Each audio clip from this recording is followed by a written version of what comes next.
Kelly O'Mara, and this is Seriously Now, In Depth. Every once in a while, our viewers ask for a longer version of one of our stories. This week, we are pleased to present Dr. Michio Kaku's How the Physics Can Predict the Future in its entirety.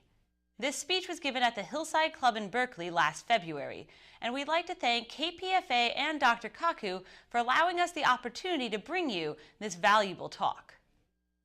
My name is Philip Muldery. I'm going to be hosting this evening. I host the Sunday show on KPFA and a few years back the morning show for a couple of decades. I have a special warm spot in my heart for Michio Kaku, and it's such a pleasure to see this place full, 800 people turning out for Michio Kaku. So he is actually a very high-end theoretical physicist, and his field is he's co-founder of string field theory. So he works on that as his day job, and the rest of the time he's been doing a lot of media, not just Explorations, his program that airs every Tuesday afternoon at 2 on KPFA, but he has been discovered by BBC, the Discovery Channel, the Science Channel. He is a very busy man, producing video documentaries and series on TV. New York Magazine has named him one of the 100 smartest people in the city of New York. So,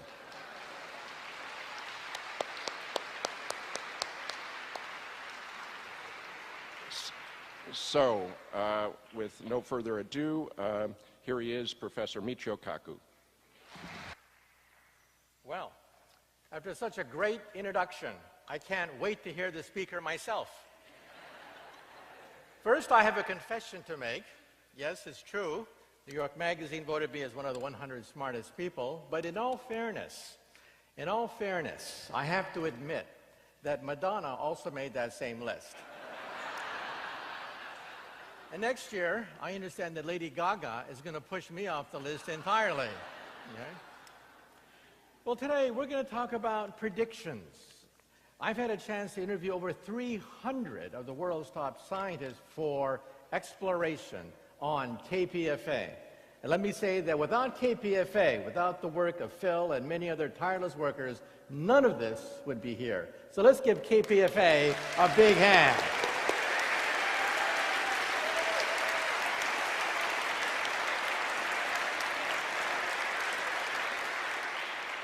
Well, I'm a physicist. We invented the laser, we invented the computer, the transistor, the GPS system, the space program. We invented radio, we invented television, and now we're inventing the 21st century. And we can predict billions of years into the future. So let me say that to be here today is a joy because I grew up in the Bay Area. In fact, my parents were born in California. My parents are local people, born in California, but then the war clouds darkened and Pearl Harbor came. My parents were citizens of the United States, born here in California. They were locked up, placed behind barbed wire and machine guns for 4 years between 1942 and 1946. In 1946, my parents were penniless. Their money had been confiscated, so they went to the boondocks. There was no place to go except one of the poorest places in California at that time, San Jose. And that's where I was born, in San Jose. But then it got more difficult to pay rent. So my parents had to go to a place that was even more frontier, more boondocks than San Jose, and that was Palo Alto. So I grew up in Palo Alto. I used to play with the apple orchards, the wheat fields, as far as you can see, just trees and apple orchards in Palo Alto. Well, when I was young, I realized that if I was going to do anything with my life, I would have to do it myself. So one day, I went to my mom, and I said, "Mom, can I have permission to build an atom smasher in the garage?" A 2.3 million electron volt Betatron electron accelerator, to be precise. And my mom stared at me, and she said, "Sure. Why not? And don't forget to take out the garbage." So I took out the garbage, and I rode my bicycle to Westinghouse, where they have enormous amounts of scrap transformer steel. I got 400 pounds of transformer steel, got 22 miles of copper wire, and I went to the football field. I hoisted 22 miles of copper wire on a spool on the goalpost. I gave the wire to my mother. She ran to the 50-yard line with the wire.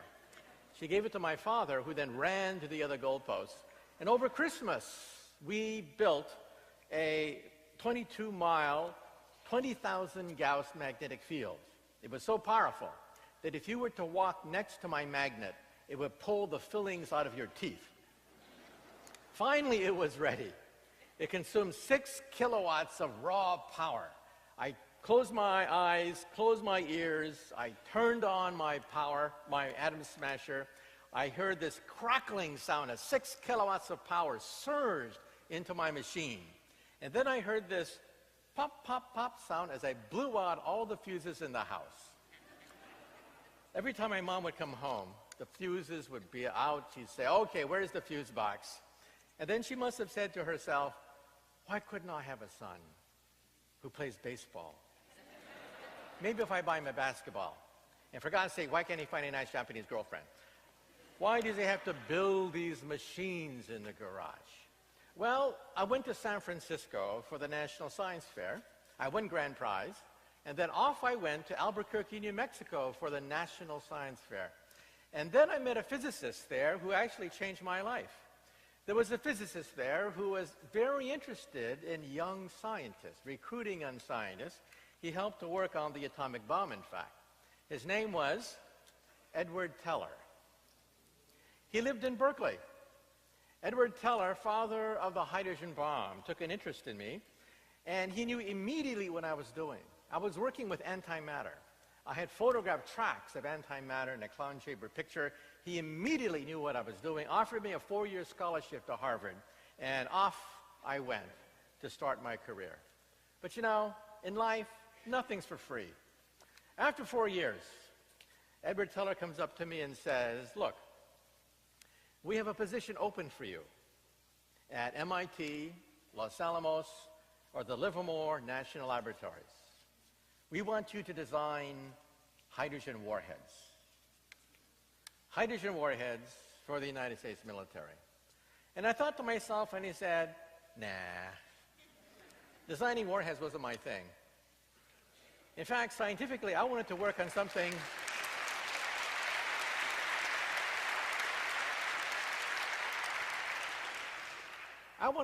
even a bigger explosion, the Big Bang." But I didn't go to Los Alamos. I didn't go to Livermore because of the Vietnam War. There was a war going on. 500 GIs were dying per week. It was merciless. One day after graduating from Harvard, I was at Fort Benning, Georgia, singing, "I want to go to Vietnam, I want to kill a Charlie Khan." That was what you sang at Fort Benning, Georgia in 1968. Well, I got a deferment for a while to get my PhD. I came to Berkeley. I was very confused. I had spent all my life on this single-minded pursuit, trying to complete Einstein's dream of a theory of everything. Ever since I was a child, I've been fascinated by the quest of Einstein to find an equation 1 inch long that would allow us to, quote, "read the mind of God." That is what I do for a living. But back then, at the darkest stage of the Vietnam War, I was here at Berkeley, confused. And then I turned on the radio one day, and I heard KPFA. And all of a sudden, I heard this new world outlook, a new way of looking at the world. So, you know, KPFA does more than ask you for your MasterCard number and your American Express number during marathons. It can also change your heart. It can change the way you look at the world. It can change your life. But let me now say that I was still interested in this whole nuclear promise. You see, there are good predictions and bad predictions. One of the bad predictions was in the 1950s. Back in the 1950s, we thought that we would have 1,000 reactors and 1,000 plutonium breeder reactors by the year 2000. 2,000 nuclear power plants in this country by the year 2000. Now we only have 100. And there was so much enthusiasm, no checks and balances, everyone making predictions. Walt Disney predicted that we would have the atomic car. That's right. You would ride on a few tons of lead on Main Street.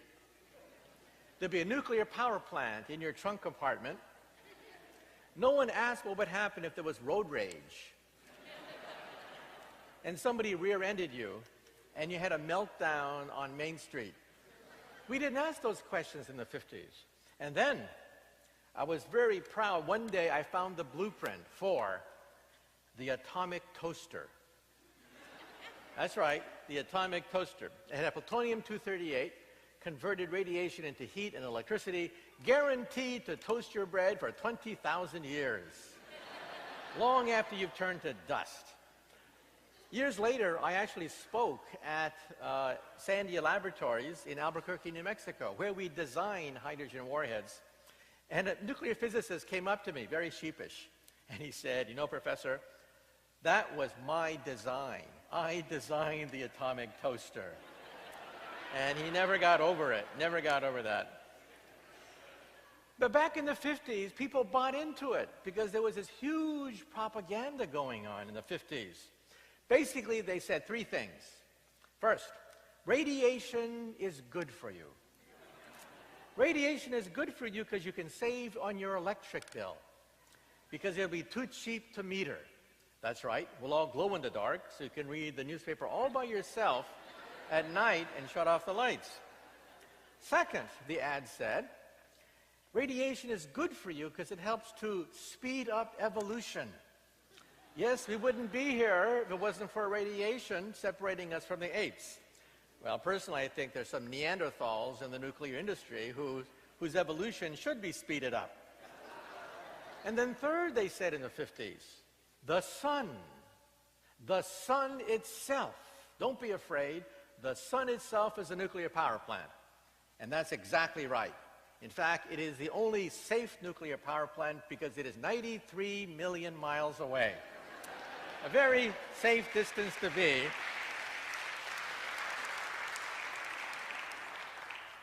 Well, the atom is not evil.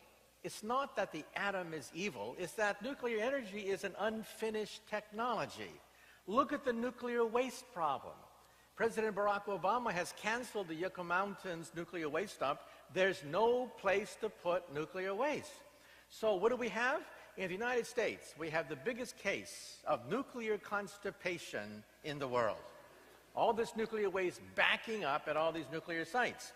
Now, some nuclear physicists say we can reprocess the waste.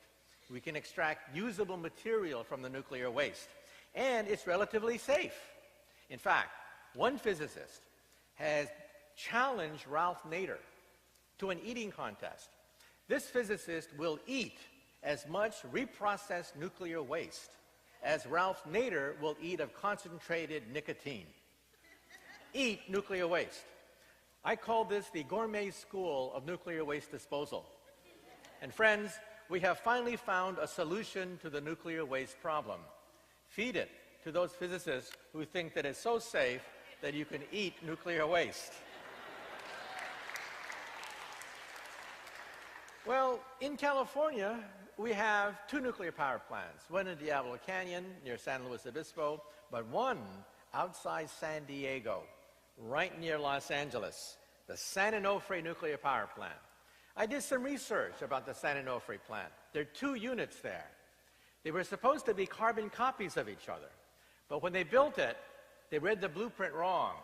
They thought they were mirror images of each other rather than carbon copies of each other. So they installed the reactor 180 degrees backwards at San Onofre. San Onofre became the laughingstock of the industry. It is the only nuclear power plant installed backwards in the United States. Well, what did they do? They simply ran all the control rods backwards, the software backwards. Everything runs backwards at San Onofre as a consequence. So we have this backwards nuclear power plant. But that's not all. I think the priorities of the industry are also backwards. Their heads are screwed on backwards, putting short-term profits ahead of the interests of the American people. And now let me say a few things about Fukushima. It was said that a meltdown could not happen in Japan because A, they have the world's best seismologists. They study earthquakes in Japan. Yes, Japan is riddled like California. It's riddled with with faults, just like California is, but they have good building codes, they said. And so the Japanese will never have to worry about a meltdown because they have the best seismologists, the best construction of gigantic skyscrapers. Boy, were they wrong. The latest from Fukushima is, and I was shocked when I saw this hit the wire services 2 weeks ago. We know there have been partial meltdowns before. 3 Mile Island, Chernobyl. The core collapses, but still some of it is intact. It's a partial meltdown. The latest result from Fukushima is the nuclear power plant suffered a 100% liquefaction. The core completely liquefied. There's nothing left. There's no hulk. There's no remaining collapsed core. The core completely liquefied. So the core is inside the vessel. The core liquefies and spills onto the bottom of the vessel. Then it eats through the vessel. That's 8 inches of carbon steel. The liquid uranium, liquefied, melts right through 8 inches of carbon steel, plunges then onto the bottom of the containment. That's the last resort before you get a full-scale Chernobyl. You get a breach of containment, steam explosion, and then you lose northern Japan. Why didn't Fukushima undergo a full-scale Chernobyl? We now know the answer to that. We have the detailed logs, minute by minute now, of what happened at Fukushima. What happened was, one engineer saw the reactor melt. He realized there was only one thing left to do, and that is open the floodgates and allow the Pacific Ocean to smother the core in seawater. But that would destroy the reactors with corrosive liquid. So the utility said, no, over our dead body, are you going to flood the reactor with the Pacific Ocean because we want to restart these reactors afterwards? Well, this nuclear operator, he realized, hey, the core is gone. There's no way you can salvage it. He had a direct order not to open the valves to allow seawater in. What did he do? He disobeyed orders. He disobeyed orders. There was only one correct decision made in the few days after that horrible tsunami. One correct decision. This one operator is now a hero. He decided to go against orders, flood the reactors with the Pacific Ocean seawater. He saved northern Japan from complete destruction. Amazing. A tale of heroism. Now also the latest results are, this was announced about 3 weeks ago, the cleanup operation at Fukushima will take 40 years. It will take 40 years. 3 Mile Island took 14 years to clean up. 14 years to clean up 3 Mile Island. Chernobyl, it's been 25 years, and they still haven't cleaned it up. You know the Chernobyl core is still melting into the earth? It's still melting into the earth. It's a never-ending nightmare. Eventually, they're going to have to put concrete under the melted core to prevent it from hitting groundwater and creating perhaps a steam explosion. Well, it's been 25 years for just one unit at Chernobyl. Here we have 3 units, plus 2 other units that were corrupted. So we have 40-year cleanup operation. And what about those seismologists who said that, hey, don't worry about it, we're not going to have a big one? Well, you probably saw this in the wire services. CNN picked it up. It was in BBC News. At Tokyo University, they've done a reanalysis of the earthquake faults around Tokyo. Forget Fukushima now. Now we're talking Tokyo. The latest result is, within the next 4 years, there is a 70% chance of a Tokyo earthquake infinitely bigger than the damage created by Fukushima. Let me say this again. On BBC News and CNN, it was reported that there is a 70% chance of a massive earthquake hitting Tokyo within the next 4 years. When that happens, then we may see the destruction of a great industrial nation because there's a nuclear power plant next to Tokyo. Think of the damage that could occur. So how did we get into this mess? Because predictions have to be taken very seriously. Those are the bad predictions that got into this mess. However, today, I'm going to talk about a different set of predictions. Predictions that give us hope. Predictions that will empower us. Predictions that will make us healthy, vigorous. Predictions that can empower us into the century. Well, I'm proud to say that Physics of the Future is a New York Times bestseller, hit number 6 on the New York Times bestseller list. When was the last time you saw the word physics on the New York Times bestseller list? But my previous book, next slide, Physics of the Impossible, was also a New York Times bestseller, hit number 7 on the New York Times bestseller list. It talks about not just the next 50 to 100 years. My previous book takes you 1,000 years into the future. What about starships? The possibility of time travel? What about teleportation? What happens if you can go backwards in time and meet your teenage mother before you're born, and then she falls in love with you? Well, you're in deep doo-doo when that happens. And what happens when we can teleport Captain Kirk?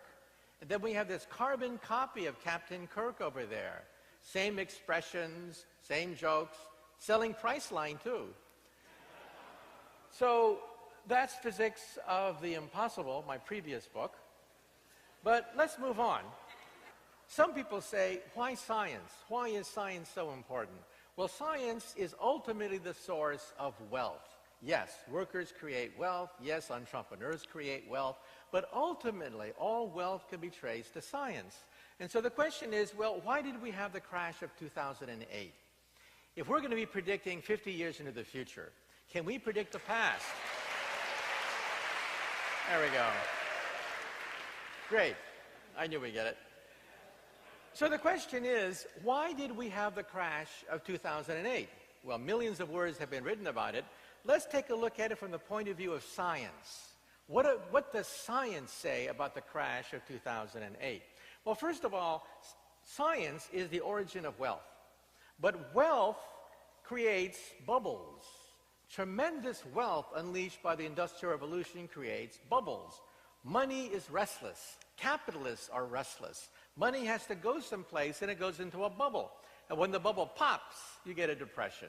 So let's take a look at the past. Next slide. Let's go back to the year 1800.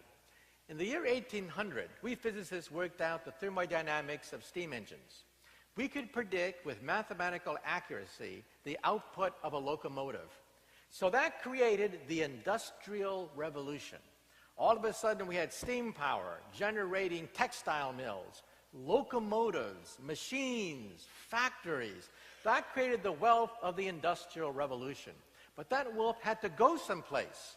Where did the wealth go?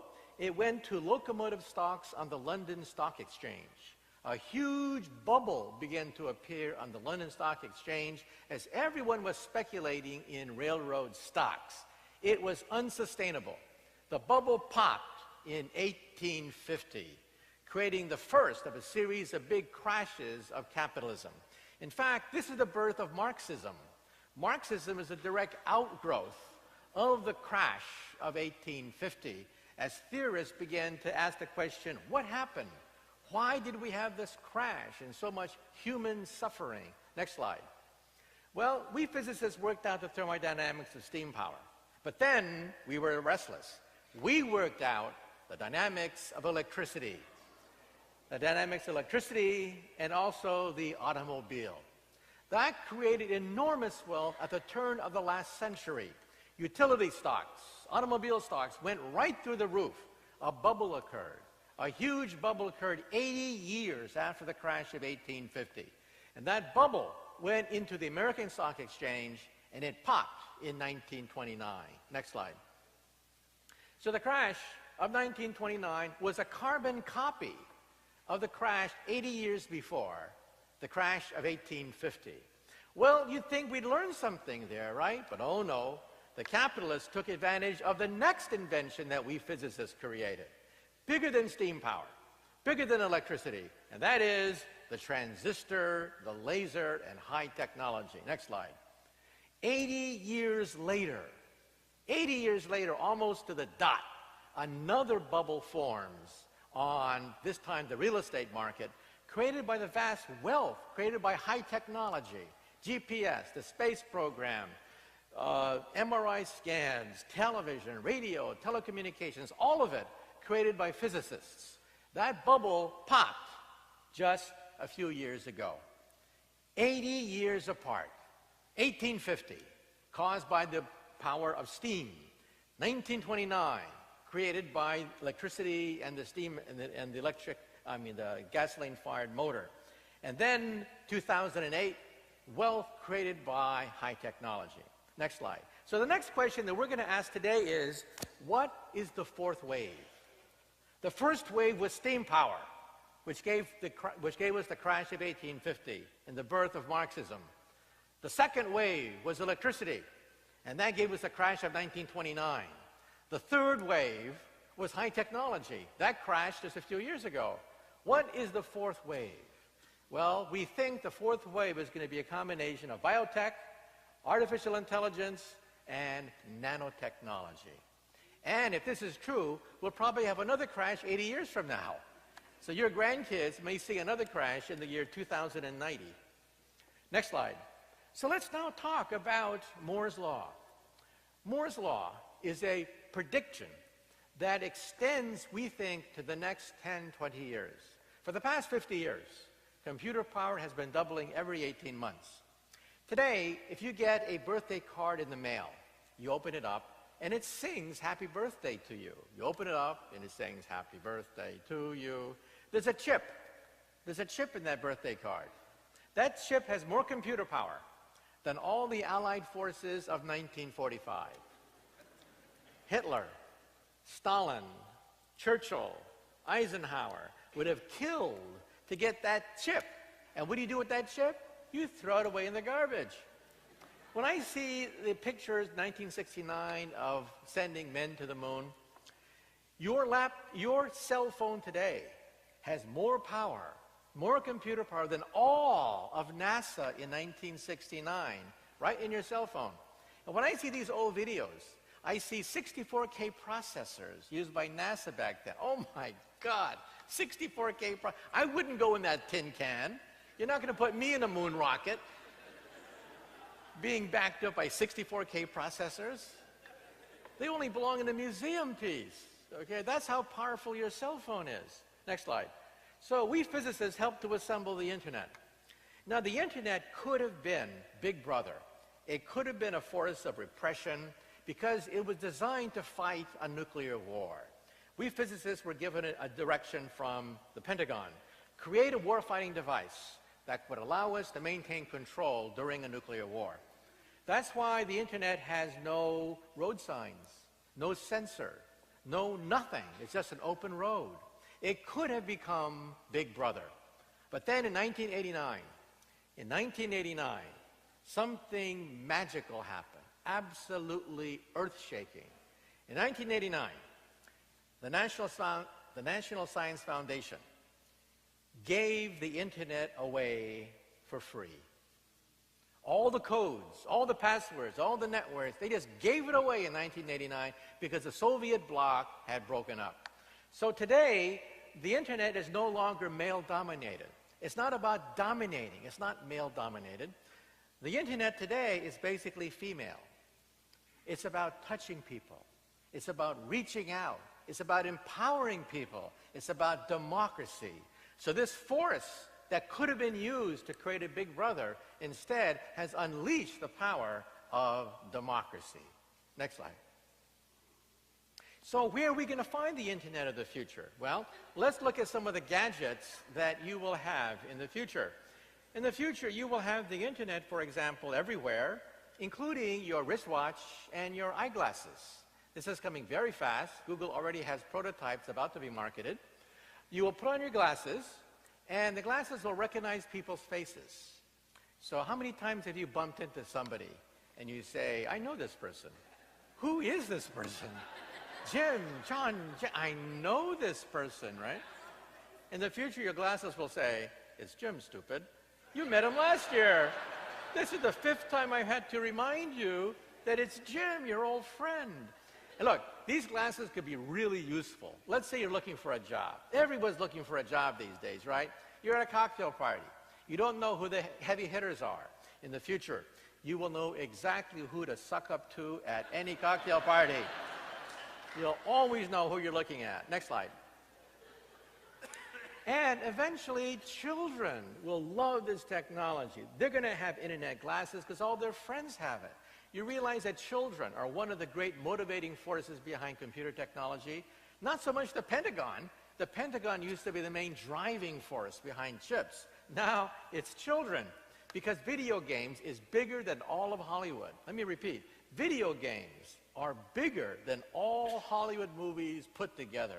That's how big this industry has become, and young people are leading the way. Next slide. Young people want to be in contact with each other, and here's how it works. Your glasses, which will be commercially available just in a few years now, prototypes are already now being shown on the internet. They beam the image right into the retina of your eye, or they can use your glasses as a screen. So there are several ways in which the image can be beamed right to your eye. Next slide. And eventually, fashion models will wear these glasses. It'll be fashionable to have your own internet, next slide, in your glasses. Pretty soon, you'll have your home office, your home entertainment center, right in your eyepiece. However, let's say there's a problem. Let's say you don't wear glasses. Let's say you don't like glasses. Then what are you going to do? Next slide.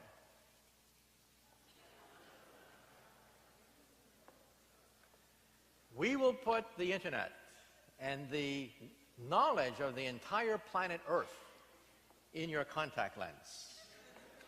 This is a prototype of the future, internet contact lenses.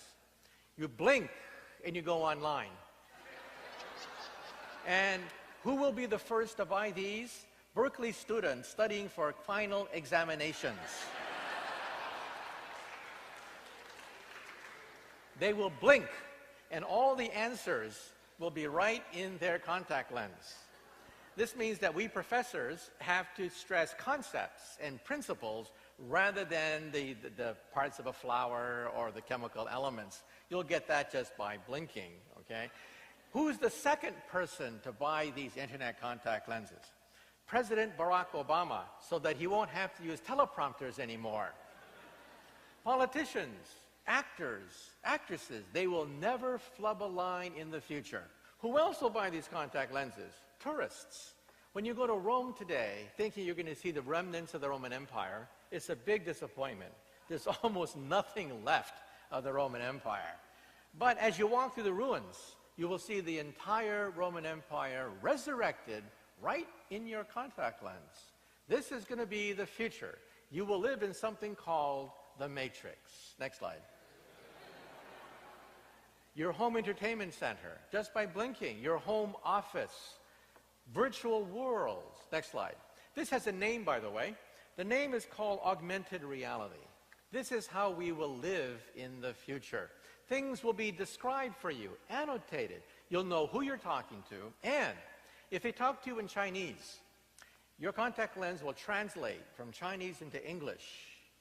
And you will know exactly what they're saying to you in Chinese as they speak to you.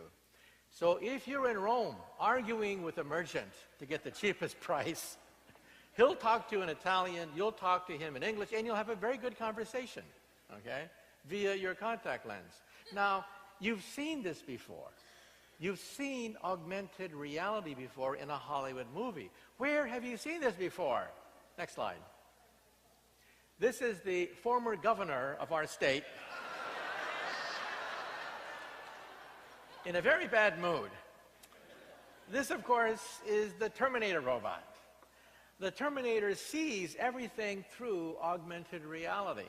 When he sees something, it's described for you, so you know what you are looking at. You know who you're talking to. There's a description coming to you as soon as you look at it. People are identified, objects are identified. You'll never get lost. You cannot get lost because you'll simply look at buildings, your contact lens will identify where you are, locate your exact coordinates. You will never get lost in the future. Next slide. Now, the military even has a version. This is an eyepiece that you can put right into a soldier. So this is going to be big business. Everyone is going to be wired in the future. Next slide. So with chips costing a penny in 2020, according to Moore's law, chips will cost about a penny in 2020. That's the cost of scrap paper, bubblegum wrappers. Computer power will essentially be for free. The future of the computer is to disappear because chips will blend into the environment. So for example, where do we have electricity today? We have electricity in the floor, in the ceiling, in the walls. Electricity is everywhere and nowhere. The word electricity has disappeared from the English language. No one says the word electricity anymore. That's the future of computers. Computers will be everywhere and nowhere. We won't even say the word computer anymore. Next slide. So where will our technology be? Everywhere, including paper. This is your cell phone of the future. This is what your cell phone of the future will look like. Today, if you want to type a message on your cell phone and you have fat fingers, forget it. There's no way you can type on a cell phone. In the future, paper itself will become intelligent. You'll simply unscroll intelligent paper. Each dot on the paper is a transistor, and you'll have a perfect PC screen. Movies, animation, technology just in paper. Next slide. And this is the future of your wallpaper. Your wallpaper will become intelligent because we physicists think that chips will cost a penny by the year 2020. Now today, if you look at your wallpaper and it's old, ratty, tattered, what do you do with your wallpaper? You suffer. There's nothing you can do. You just have to stare at that old, worn-out wallpaper. In the future, wallpaper will become intelligent, as you see here. This is a prototype of intelligent wallpaper. You simply talk to the wallpaper and say, change color, change shape. I don't like your color. This could also give us medical care for poor people. You realize that baby boomers are getting old, poor people need medical care, but poor people oftentimes don't go to the doctor. They wait until it gets too late, and then they rack up huge bills at the municipal hospital. This is the future of medical care. You will talk to the wallpaper. You will talk to the wallpaper. People will think you're nuts, of course. You'll talk to the wallpaper and you'll say, I want to see a doctor. It's 4 o'clock in the morning. All of a sudden, a doctor will appear right in your wallpaper. A doctor will appear. It's an animated, artificially intelligent program. And the doctor will answer 99% of all medical questions. This is going to be how we will reduce medical costs in the future. Artificially intelligent programs available 24 hours, anytime, day or night. Let's say you have a legal problem. Let's say someone wants to evict you, or somebody scammed you when you bought a mortgage. What are you going to do? Today you have to talk to a lawyer. In the future, you'll talk to the wallpaper. And you say, I want to see a lawyer. Boom, robo-lawyer appears. 99% accuracy, answering all common legal questions. So this is how we will reduce costs in the future when we have artificial intelligence available right in your wall. Next slide. And this is your living room of the future. You will have a wall screen surrounded 360 degrees by wall screens. I took a film crew for the Science Channel down to the University of Maryland, and we filmed at the cave. The cave is otherwise known as the Matrix. You're in a room. You're surrounded by 360-degree walls. You walk into the chamber, and all of a sudden, you're in the middle of a dinosaur fight. I was sitting on a Tyrannosaurus Rex in battle with another Tyrannosaurus Rex. I even put my head, for the TV camera, I put my head into the mouth of the opposing T-Rex, all in 3 dimensions. This is going to be your living room of the future. Now, when chips cost a penny, they're going to be everywhere, including toys. Toys will be intelligent. This is causing a problem for the English language. We will have a contradiction in terms called smart Barbie dolls. Another contradiction in terms is Microsoft Works.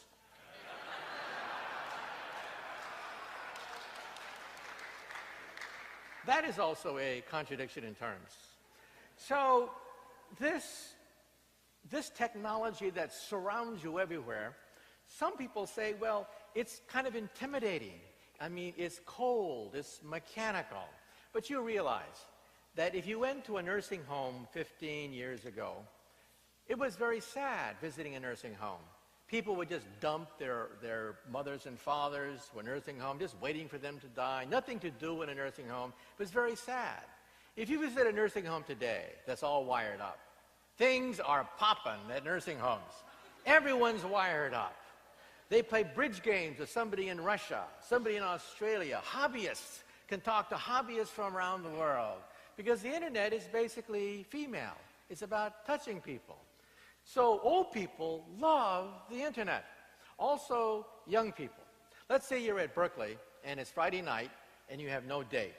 We all know what you do. You get stone drunk.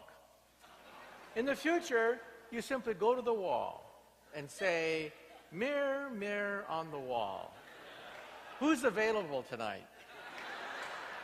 And it sets you up. The wall already knows the kind of characteristics you like. And then you go to a movie with your date, and afterwards you say to the wall, "Mirror, mirror on the wall, we want to see Casablanca, except remove Humphrey Bogart's face and put my face instead." And in the future, you may even sign up for a dating service so that your contact lens will identify people in a room who have also signed up for a dating service, and their faces will light up. So as you go to the mall, as you go to class, you will see faces light up that are available and willing and interested. I tell you, man, this is big. It's going to change everything. Next slide. And it's coming very soon. Now, in this picture here, we have 3-dimensional television without glasses. Now, you may say to yourself, well, that's impossible. You need glasses to see 3D. Those clunky glasses, one lens is red, the other lens is blue. Polarized glasses that are real heavy. Nope. We physicists figured out how to make 3-dimensional television without glasses. This is how you will enjoy yourself at night. How does it work? The screen is where the magic takes place. The screen has thousands of vertical lines, invisible vertical lines. Each vertical line shoots an image into the left eye and the right eye, giving you 3 dimensions. And on the left of the slide, you see the future of glass. Even glass will be intelligent in the future. If your window looks out over the city dump, you don't have to suffer anymore. You simply talk to the glass and say, "Please change," and boom, you're looking at the Taj Mahal. Next slide. And this is your office of the future. You will have what are called scrap computers. You'll simply scribble on a pad. The pad is connected to the internet, and then you throw it away. It only costs a penny. And then you walk from room to room, and the scribble follows you. Your files follow you from room to room, room to home. Where are your files? In the cloud. So in the future, computation will be done in the cloud.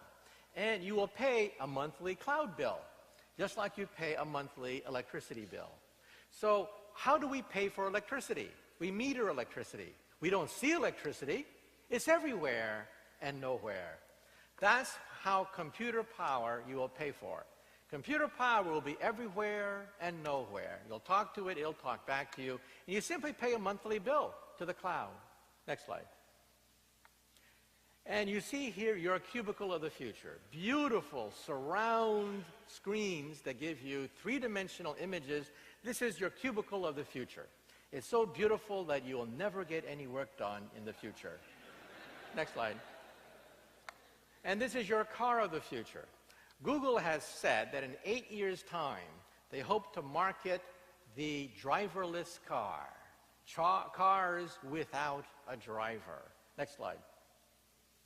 In this car here, built in North Carolina, the car is fully automatic, connects to the internet, connects to GPS, knows its location, and has radar to look for obstacles. I had a chance to drive this car. I actually drove this car for BBC television. I went inside the car, and there I was driving the car with my hands on the steering wheel. And then the cameraman told me, the cameraman said, "Take your hands off the steering wheel." And I said, "What? Are you kidding?" And he said, "No, we're filming this. Take your hands off the steering wheel." So I lifted my hands off the steering wheel, no hands, and the car drove itself. Let's do a science experiment. Tonight, when you go home, try driving your cars like this with your hands off the steering wheel, okay? Believe it or not, this car in this picture is safer than a human car. It turns out that humans get tired. Humans get distracted. And in New York, humans have road rage. So this is actually safer than an ordinary car. And when, of course, you like to drive, you turn it off and you drive normally. 8 years, Google may begin to market this commercially. Next slide. And this is how you will shop in the future. Today, if you go to a dress store, you see the perfect dress, right color, right shape, right designer, right everything, but it's the wrong size. What happens? No sale. In the future, you'll whip out your credit card, shown here. Your credit card has your three-dimensional measurements in it. You will email it to the factory. The factory will punch out a perfect garment, exactly the right shape, size, color. Everything will fit in the future, and of course, you will then get the bill. Isn't the future wonderful? Everything will fit. This is called mass customization. Now, Henry Ford said that you can have any color car you want as long as it's black. Well, in the future, you'll have any shape, color, size of a dress because your credit card has all your three-dimensional measurements on it. Next slide. And will you be cheated in the future? Today, when you go shopping, you never know how much things really cost. You never know who has the cheapest this, who has the cheapest that. In the future, your contact lens will scan everything in the supermarket and tell you who has the cheapest cereal, who has the cheapest apples, and how much did it really cost to create this dress or whatever. You will know exactly how much everything costs. Next slide. It'll be very difficult to cheat you in the future. Now, all the wonders that I've shown you so far are nothing compared to what I'm going to show you next. What I'm going to show you next is 100 times more potent, and this is medical care. How will we repair our body in the future? We're going to see a revolution that's going to leave your mouth, jaw hitting the floor. Next slide. First question, how small can you make a chip? We physicists can make a chip so small, you could put it inside an aspirin pill with a TV camera and a magnet. You swallow the pill.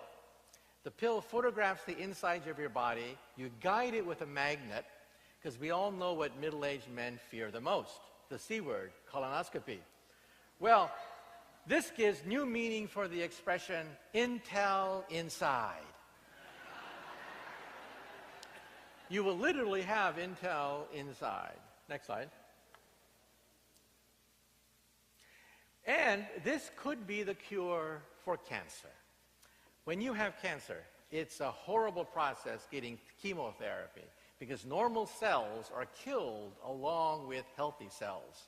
Now, we can create nanoparticles, molecules that seek out individual cancer cells.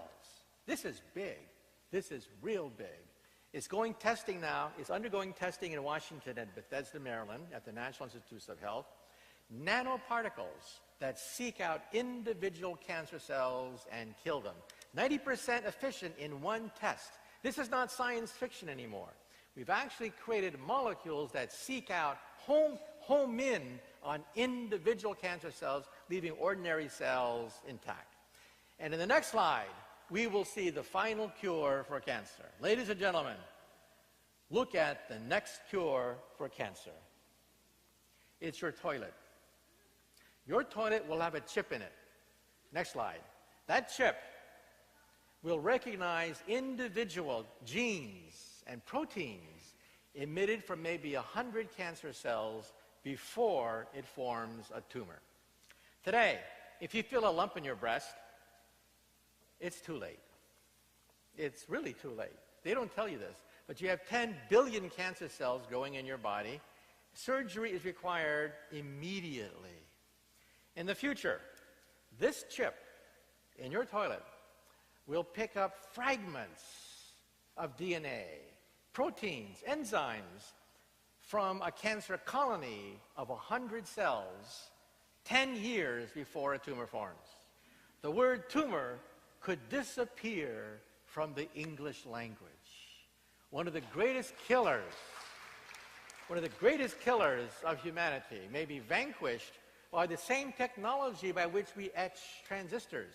You know, Steve Jobs, the legendary founder of Apple Computer, died of pancreatic cancer. Every textbook says that pancreatic cancer is very aggressive, kills you in 3 years approximately.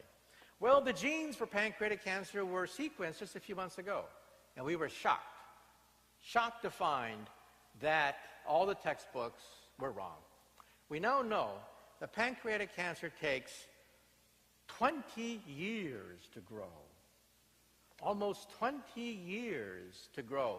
But you only feel it in the last 3 years. And then it's too late. Then the doctor says, hopeless, inoperable, very aggressive, you'll die in 3 years. In the future, your toilet will tell you, you have cancer.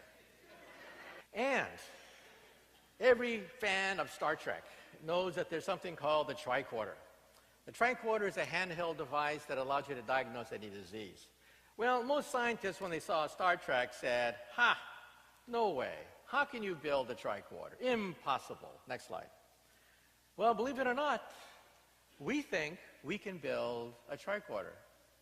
On the left is an MRI machine. Huge, gigantic MRI machine. Gigantic. Why? Because the magnetic field has to be very uniform. You know, when I was growing up in Palo Alto, I had a summer job at Varian Associates. My boss, Paul Ernst, used to work on huge magnets. Paul Ernst went on to win the Nobel Prize in Physics for the discovery of the physics behind the MRI machine. Now, on the right is the world's smallest MRI machine. It is the size of a briefcase. Why is it so small? Because computer power compensates for an irregular magnetic field. You don't need a huge magnetic field anymore. Computers will compensate for that. And how small can you make this magnetic field, and how small can you make the MRI? The size of a cell phone. This is the tricorder. We will have a tricorder in your living room. So in the future, if you feel ill at 4 o'clock in the morning, you go to the wall, you talk to it, RoboDoc appears, and RoboDoc says, oh, we have to do a scan of your insides. No, you don't have to go to the hospital. You go to your medicine cabinet, take out a cell phone, MRI scan your body, and then just email it to eDoc inside the wallpaper. This is going to change everything. Next slide. And then the next question is, what about our DNA scan? Well, the first person to have their DNA scanned, it cost $3 billion. $3 billion to scan the first person, James Watson, for DNA. You know how much it costs today to have your DNA scanned? $1,000. You can have all your genes scanned for just $1,000. In the future, it'll be $100. This is your owner's manual. In your living room, you have an owner's manual for your VCR, your iPad, your iPod. Everything has an owner's manual, except one thing. You. You have no owner's manual. You will have this for $100. Next slide. And what are we going to do with it? We will grow organs of the body. This is an ear.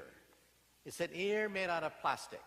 We take cells from your ear, seed the plastic, grows in the plastic, And then the plastic dissolves with time because it's biodegradable, leaving a perfect ear. From your own cells, next slide, from your own cells, we can create bone on the left. This is unlimited quantities of bone grown from your own cells.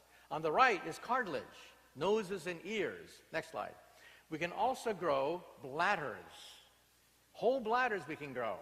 And within 5 years' time, we will grow the first liver within 5 years. When I was growing up, my favorite role model was Albert Einstein. And my favorite Einstein story is this. When Einstein was an old man, he was tired of giving the same talk over and over again. So one day his chauffeur came up to him and he said, "Professor, I'm really a part-time actor. I've heard your speech so many times, I've memorized it. So why don't we switch places?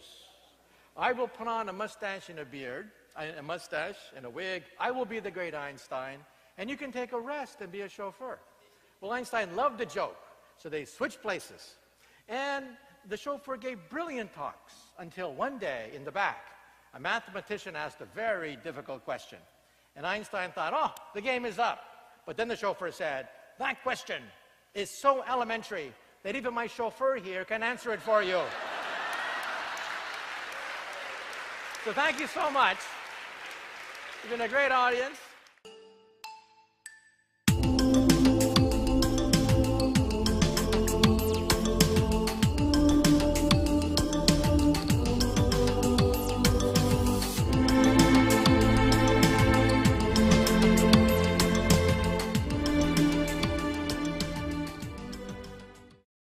Out of your teeth. Finally, it was ready. It consumed 6 kilowatts of raw power. I closed my eyes, closed my ears, I turned on my power, my atom smasher. I heard this crackling sound as 6 kilowatts of power surged into my machine. And then I heard this pop, pop, pop sound as I blew out all the fuses in the house. Every time my mom would come home, the fuses would be out. She'd say, "Okay, where's the fuse box?" And then she must have said to herself, "Why couldn't I have a son who plays baseball? Maybe if I buy him a basketball. And for God's sake, why can't he find a nice Japanese girlfriend? Why does he have to build these machines in the garage?" Well, I went to San Francisco for the National Science Fair. I won grand prize. And then off I went to Albuquerque, New Mexico for the National Science Fair. And then I met a physicist there who actually changed my life. There was a physicist there who was very interested in young scientists, recruiting young scientists. He helped to work on the atomic bomb, in fact. His name was Edward Teller. He lived in Berkeley. Edward Teller, father of the hydrogen bomb, took an interest in me, and he knew immediately what I was doing. I was working with antimatter. I had photographed tracks of antimatter in a clown-shaped picture. He immediately knew what I was doing, offered me a 4-year scholarship to Harvard, and off I went to start my career. But you know, in life, nothing's for free. After 4 years, Edward Teller comes up to me and says, "Look, we have a position open for you at MIT, Los Alamos, or the Livermore National Laboratories. We want you to design hydrogen warheads. Hydrogen warheads for the United States military." And I thought to myself, and he said... So, with no further ado, here he is, Professor Michio Kaku.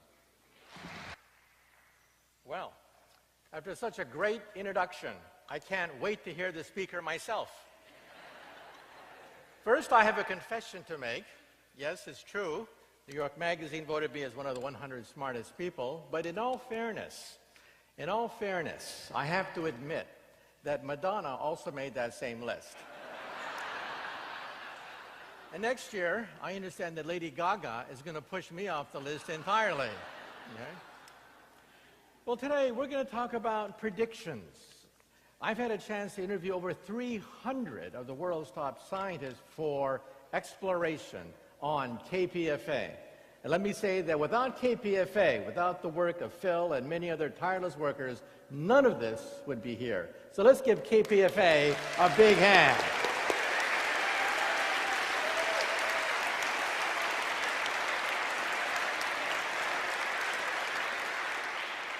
Well, I'm a physicist.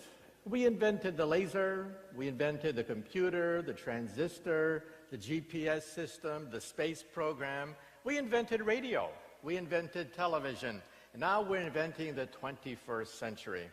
And we can predict billions of years into the future. So let me say that to be here today is a joy because I grew up in the Bay Area. In fact, my parents were born in California. My parents are local people, born in California, but then the war clouds darkened and Pearl Harbor came. My parents were citizens of the United States, born here in California. They were locked up, placed behind barbed wire and machine guns for 4 years between 1942 and 1946.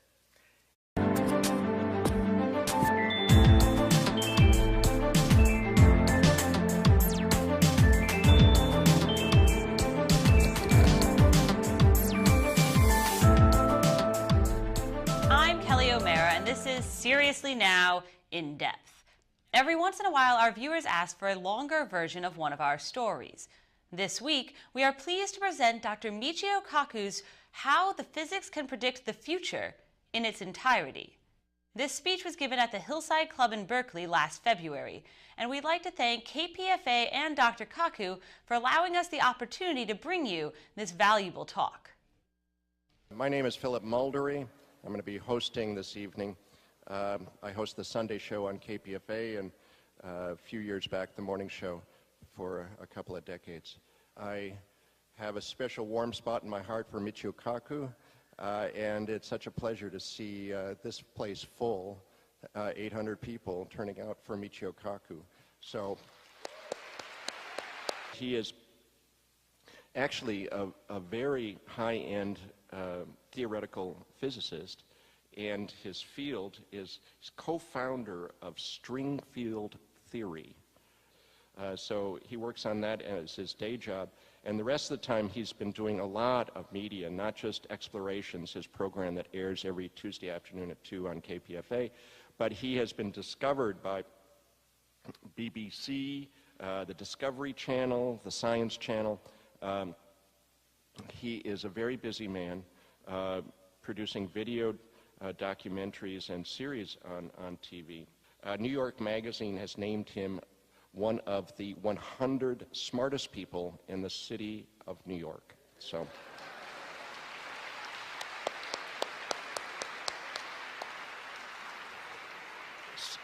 Nah. Designing warheads wasn't my thing. In fact, scientifically, I wanted to work on something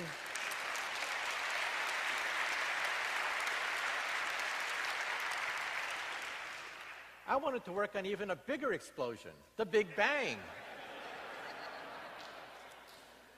But I didn't go to Los Alamos.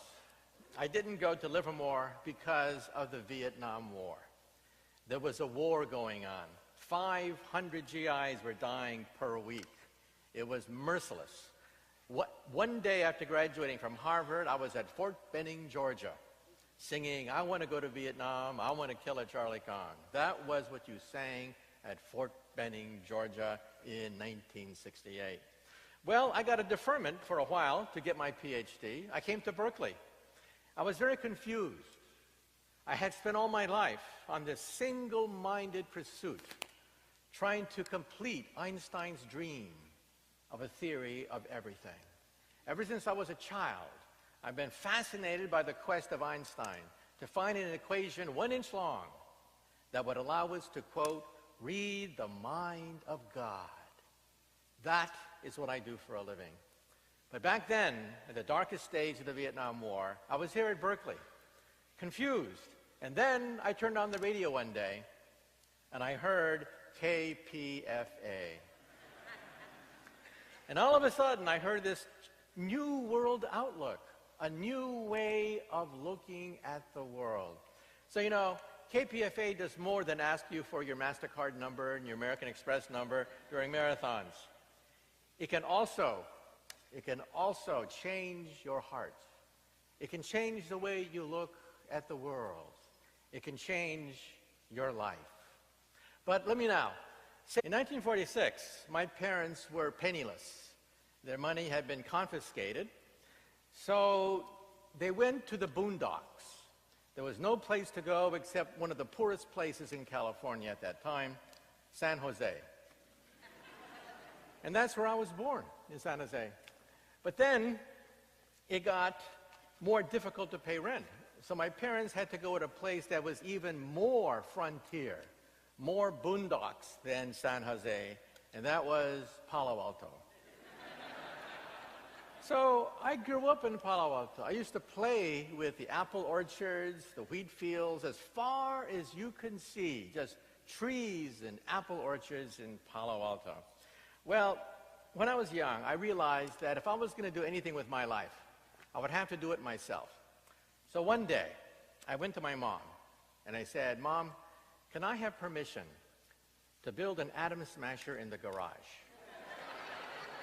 A 2.3 million electron volt betatron electron accelerator, to be precise.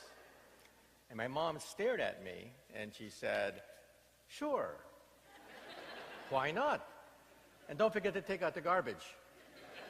So I took out the garbage, and I rode my bicycle to Westinghouse, where they have enormous amounts of scrap transformer steel.